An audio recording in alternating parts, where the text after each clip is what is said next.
I welcome you all to our new lesson. In today's lesson, we are going to attempt a critical estimate of Henry Louis Vivian Derozio's Freedom to the Slave. Derozio remains one of the most significant voices of early Indian English poetry. He was a great poet and perhaps an even better teacher who inspired a whole generation of Calcutta intellectuals of his time. If we notice carefully, we will see that his creative self is a natural extension of his academic self. He preached what he felt close to his heart. This unification of ideas and action makes him rare as a poet. In a unique way, each poem of Derozio became his statement of belief and an expression of his heart's desire.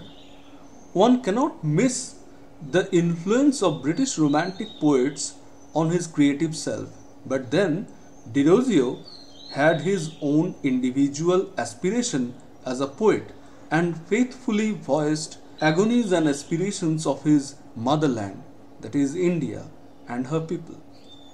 Freedom to the Slave in a way challenges our imagination as a reader when we think of the fact that Indians themselves were in chains in those days.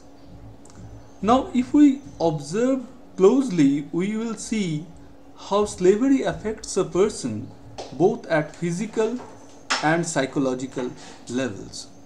In his poem Freedom to the Slave, Derozio tries to see how a slave suffers both the physical and psychological wounds and tries to show us how one can transcend barriers, overcome obstacles, or attain the status of humanity.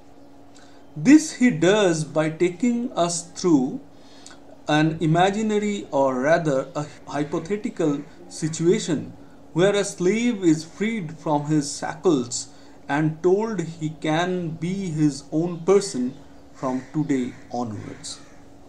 This event triggered a series of subsequent actions and reactions through which Derozio asks his readers to form his or her own opinion on this issue.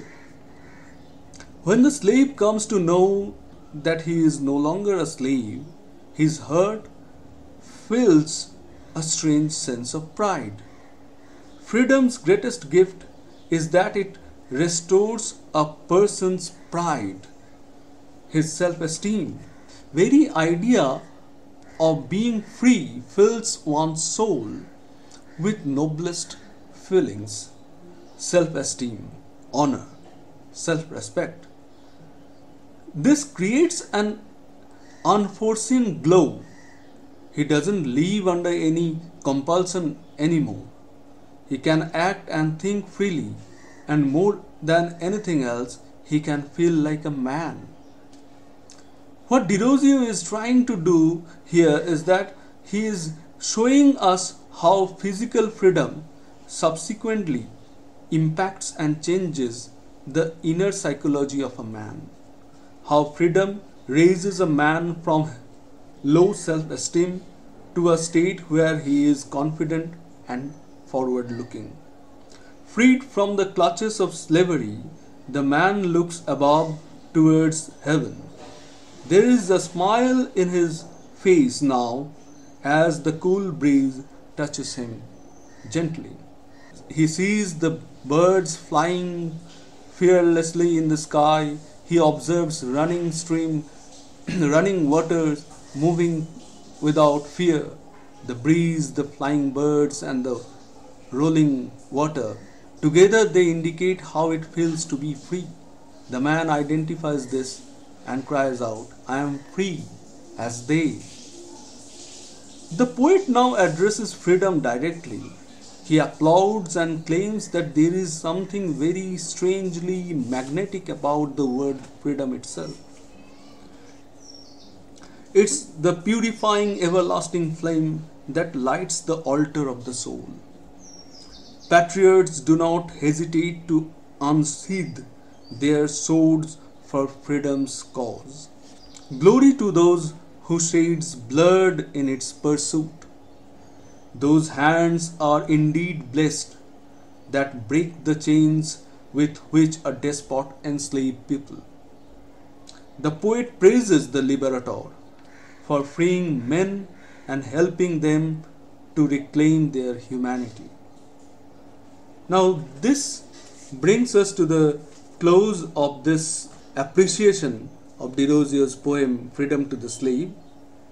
Now, I would like you to reread the poem, try to assess it by yourself, and form your own independent ideas regarding it. And if you have any question, observation, rejoinder, you can surely write in Google Classroom, and I will try to address your concern there. No more in this class. Hope you have enjoyed this brief lesson. I will upload your next video within a few days' time. Until then, goodbye.